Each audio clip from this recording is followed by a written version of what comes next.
besok subuh kami berangkat ke Melabuh.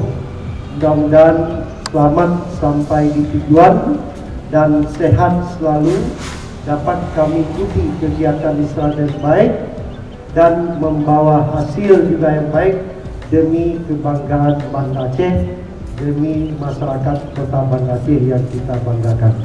Oleh anak-anak sekalian, para peserta dari Koordinator Cabang Kota Banda Aceh, seluruh kontingen, di mana setiap kegiatan Musabaqah Tunas Ramadan 6 kali berturut-turut kita menjadi juara umum.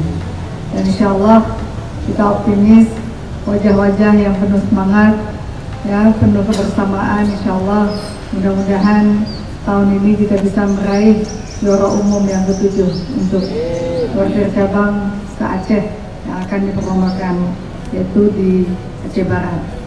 Allah memberikan kesehatan, Allah memberikan juara yang terbaik buat kontingen Kota Banda Aceh. Mungkin itu yang bisa kami sampaikan, dan akhirnya dengan mengucapkan Bismillahirrahmanirrahim, Bismillahirrahmanirrahim, Inna Rabbi Laraufur Rahim. Insya Allah kontingen pramuka Koordinator Cabang Kota Banda Aceh untuk mengikuti Musabaqah Tunas Ramadan ke-24 dengan resmi kami lepaskan.